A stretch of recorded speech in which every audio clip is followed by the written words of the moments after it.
আজ ফ্রেগলিনের ঘরের সামনে চলে এসেছে জাদুর সিঁড়ি, সেটা আবার ভিনা মনস্টারের জাদুর সিঁড়ি। আর এই জাদুর সিঁড়ি চলে গেছে সোজা একটা ঘরের দিকে। আর এই জাদুর সিঁড়ি খতরনাক খতরনাক রাস্তা বানানো আছে। আর এই রাস্তা পার করে ফ্রেগলিনকে সোজা যেতে হবে ভিনামের কাছে। তো ফ্রেগলিন কি যেতে পারবে? মা ফ্রেগলিন কালকে রাতে ব্যাংকের লকার থেকে সব সোনা সরিয়ে ফেলেছে, মানে চুরি করেছে। আরে ফ্রেগলিনের বাচ্চা তুই এখানে ওকা করছিস? আর কালকে রাতে যেসব সোনাগুলো তুই চুরি করেছিস সেইগুলো কোথায় রেখেছিস তাড়াতাড়ি বল, না হলে এখনই তোকে আমি জেলে নিয়ে চলে যাবো আর একেবারে ডান্ডা মেরে একেবারে পেছন ঠান্ডা করে দেবো। আমার কথা তুই শুনতে পাচ্ছিস না নাকি? আর ওকা এখনো তোর ওকা বার করছে, আগে তাড়াতাড়ি বল সোনা কোথায় তুই? আমি জানি কালকে রাতে তুই ওই সোনাগুলো চুরি করেছিস আর এই ঘরের সামনে দিয়ে সিঁড়ি বানিয়েছিস। সিঁড়ি বানিয়ে তুই কোথায় লুকিয়ে রেখেছিস? আরে বাপরে, এই তো অনেক দূরে চলে গেছে এই সিঁড়ি। স্যার এর জন্য আমি দায়ী না। আর এই সিঁড়ি কোথা থেকে এসেছে আমি নিচেও জানি না। আর এই সিঁড়িটা করলোই বা কে? আরে স্যার আপনি একটা কাজ করুন না, সোজা আপনি উপরে উঠে চলে যান। ফ্রেগলিন, এটা তোর ঘরের সামনে হচ্ছে, তুই যাবি? আরে মানে মানে মানে আমি আমি যাবো এই সিঁড়িতে? আরে স্যার স্যার মজা কেন করছেন? আর আপনারই তো মানে শহর থেকে সোনা চুরি হয়েছে, আর রিস্ক তো আপনারই। আপনি একটা কাজ করুন না, এইখান থেকে গেলে তো অনেকটা দূরে একটা বিল্ডিং দেখা যাচ্ছে, মানে বাংলো টাইপের। স্যার আপনি যদি ওই বাংলোর কাছে যেতে পারেন তাহলে নিশ্চয়ই কিছু একটা খবর পাবেন। আপনি একটা কাজ করুন, আপনার কাছে তো একটা টিম আছে, তো টিম নিয়ে চলে যান না কেন? কেন আমার জীবন নিয়ে খেলা করছেন? আরে স্যার কি আমার কথা বুঝছেন না কেন? আরে ফ্রেগলিন, তোর বাড়ির সামনে এই সিঁড়ি হয়েছে মানে তুই তৈরি করেছিস। আর তুই যদি 6 ঘন্টার মধ্যে আমার সোনা ফিরিয়ে না দিতে পারিস তাহলে তোকে আমি জেলে পুরবো। আর তোর পেছনটাকে আমি প্রথমে লাঠি দিয়ে মারবো, তারপরে তার মধ্যে আমি নুন দেবো, তারপরে বরফ ঘষবো।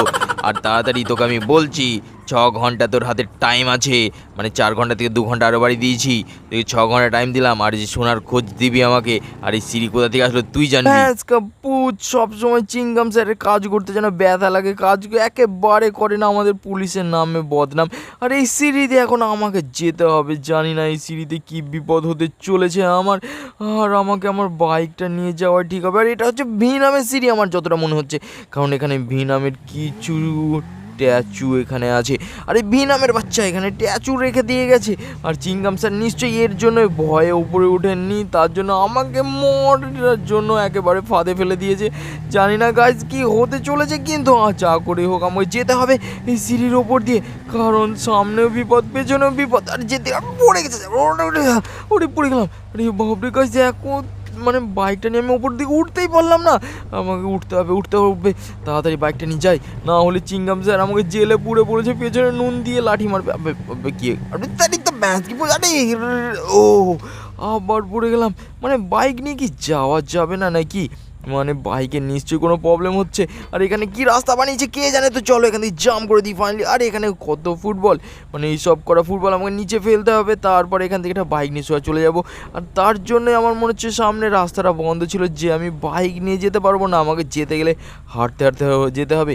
আরে লেকে তো দেওয়ার দরকার ছিল, কী করে। আরে চলো ফুটবলটাকে ঘুষি মেরে নিচে ফেলে দিয়েছি। আর এই যে একটা রাস্তা মানে সিঁড়ি আছে, আর সিঁড়ির এখানে আছে 3টে বাইক। তো চলো আমরা ব্লু কালারের বাইকটাই প্রথমে নিয়ে নিই। তো ফাইনালি গাইস আমি ব্লু বাইকটা নিয়েছি। আর এই বাইকের উপর দিয়ে আমাকে উঠতে হবে। এই সিঁড়িটা কোথায় গেছে? এটা হালকের সিঁড়ি, মানে হালকের বাচ্চাগুলো কেন শুয়ে আছে? আরে বাপরে গাইস, আমার বাইক কী হলো, আটকে গেল কেন? আরে এই হালগুলোকে দেখতে যতটা মানে একেবারে শান্ত মনে হচ্ছে, কিন্তু এরা শান্ত না, এটা তো একেবারে আমাকে ফাঁসিয়ে দিয়েছে। মানে আমাকে বাইক নিয়ে যাওয়া যাবে। ও তেরি ম্যাচ কি টং, তাড়াতাড়ি গাইস বাইকটাকে নেই, আর দেখি বাইকটাকে নিয়ে যাওয়া যায় নাকি।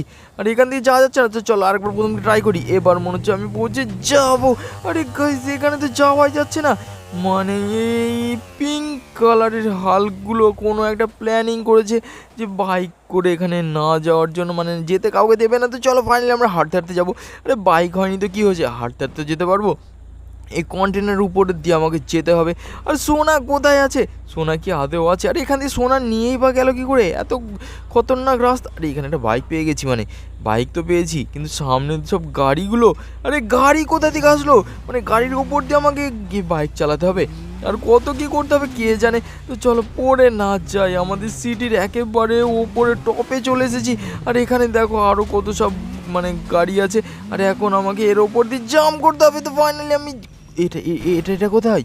আরে বাপরে, এ তো আমি একটা ভাঙা গাড়ির রাস্তায় চলে এসেছি, কিন্তু এই গাড়ি নিয়ে তো আমি যেতে পারবো না, এই বাইক নিয়ে আমাকে যেতে ও বাপরে আরে রে রে রে, বাইকটা তো পড়ে গেছে। আর আমাকে একটা ভালো বাইক নিতে হবে, ওই বাইকটা নিয়ে এই টাস্ক কমপ্লিট করা সম্ভব না। তার জন্য চলো এখান থেকে সব কটা ফুটবলকে আমরা লাথি মেরে ফেলে দিই, আর সবগুলোকে ফেলে দেওয়ার পর এই তো এখানে একটা বাইক পড়ে গেছি, স্ট্যান্ডের বাইক। মানে স্ট্যান্ড করার তো এইরকমই একটা বাইকের প্রয়োজন ছিল এই টাস্কটাকে কমপ্লিট করার জন্য, মানে এই রোড দিয়ে যাওয়ার জন্য। এই রোড দিয়ে যাওয়ার পরে আমি পৌঁছাতে পারবো ওই ভিনামের কাছে, মানে ভিনাম হাউসে। তো চলো তাড়াতাড়ি যাই দেখি। আরে এত ভাঙা চোরা দিয়ে রাস্তা বানানো, মানে একটু যদি স্লিপ করেছি তাহলে একেবারে আমি নিচে, আর আমি নিচে পড়তে চাই না। এই ভাঙাচোরা গাড়ির ওপর দিয়ে আমাকে ভালো করে ড্রাইভ করতে হবে। তো ফাইনালি চলো তাড়াতাড়ি আমি ড্রাইভ করে দিই। আর আমি এখন আমাদের সিটির কত উপরে আছি দেখো, একেবারে টপে। তো ফাইনালি চলো এখন ড্রাইভ করে পৌঁছে যাই ভিনামের কাছে। তো ভিনামের কাছে তাড়াতাড়ি পৌঁছাই, না হলে আমাকে চিংগাম স্যার মেরে শেষ করে দেবে। আর চিংগাম স্যার কেনই বা কেউ আমার কাছে দোষ দিল কে জানে, নাকি পুরো পেছনে এত ভয় যে এখানে আসতেই পারেনি। চিংগাম স্যার তো এমনি ভীতু।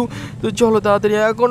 আরে গাইস, এখানে তো পুরো শহরে সোনা ভর্তি, কমলা হাউস, আর এখানে আছে 3টে ভিনাম মনস্টার। আরে ভিনাম মনস্টারের বাচ্চাগুলো, তোরা সোনা চুরি করেছিস আর সেই দোষ হয়েছে আমার। হা হা হা, সে তো ভালো কথা। আর এখন তাহলে তাড়াতাড়ি চলে যা, তোকে আমি জীবনে তো বাঁচিয়ে দিচ্ছি, আমার বাড়ির থেকে সরে যা, কারণ এই সোনার দায়িত্বে তুই জেল খাটবি। আর আমি এই সোনা দিয়ে একটা রাজপ্রাসাদ বানাবো। এই শহর থেকে যত সোনা আছে, যত ব্যাংকের লকারে সোনা আছে, সব সোনা আমি চুরি করব। একে একে এই শহরকে আমি নিঃস্ব করে দেব। আর এই ফ্রেগলিনের বাচ্চা, সব দোষ তোর হবে, তার জন্যই তো আমরা সিঁড়িটা তোর ঘরের সামনে বানিয়েছি। আরে এতক্ষণে বুঝতে পেরেছি ভিনামের বাচ্চাগুলো, তোরা আমার ঘরের সামনে কেন সিঁড়ি বানিয়েছিস, তাহলে এর প্রতিশোধ আমাকে নিতে হবে। তোরা ভালোই ভালোই যখন আমার কথা শুনবি না, তাহলে আমি দেখ তোদের জন্য কি নিয়ে এসেছি। তো ফাইনালি গাইস, এদেরকে আমি আগুনে পুড়িয়ে দিয়েছি। এরা এতক্ষণ বিশাল ছটফট করছিল আর আমাকে নাকি জেলে পুড়বে বলছিল। এবার আমি আমাদের পুলিশকে, মানে চিংগাম স্যারকে খবর দেবো, এসে এদেরকে বডিগুলোকে নিয়ে যাবে, কারণ এরা হয়তো বাঁচতে পারবে না, কারণ এদের সবার গায়ে আমি আগুন ধরে দিয়েছি পেট্রোল দিয়ে। আর দেখো গাইজ, এরকম ছটপট ছটপট করছে। আর তোরা আমাদের শহর থেকে কোনোদিন সোনা চুরি করে নিয়ে আসবি, সোনা চুরির করার ফল নিশ্চয়ই তোরা ভুগছিস, আর আগে গিয়ে তো ভুগবি। তো চলো তাড়াতাড়ি এখন আমি চলে যাই চিংগাম স্যারের কাছে, কারণ চিংগাম স্যারকে খবর দিতে হবে যে ওপরে যে কটা ভিনাম মনস্টার আছে সবগুলোকে আমি আগুনে পুড়িয়ে মেরে ফেলেছি, আর যত সোনা আছে সব সেফলিভাবে এখন নিয়ে যেতে পারবে চিংগাম স্যার। তো তাড়াতাড়ি চলো এখন, দেরি না করে। আরে গাড়ির ব্যালেন্স হারিয়ে গেল তো, আরে বাপরে, আরে পড়ে গেলাম, আরে বাঁচাও, কেউ বাঁচাও। আরে গাইস, কী হলো? আমার মনে হচ্ছে হাত পাত সব ভেঙে গেছে। আরে না না না না, ঠিক আছি, মানে বেঁচে তো আছি। তো চলো তাড়াতাড়ি চিংগাম স্যারের কাছে, মানে পুলিশ স্টেশনে চিংগাম স্যার বোধহয় অপেক্ষা করছে। আর এত বড় রাস্তা চিংগাম স্যার যেতে পারবে কি কে জানে, আর যা যেতে পারুক আর না পারুক, তোমরা তাড়াতাড়ি সাবস্ক্রাইব করে দাও। তো গাইজ আজ এই পর্যন্তই, দেখাবে নেক্সট ভিডিওতে। তো tata bye bye, take care, তো সবাই ভালো থেকো।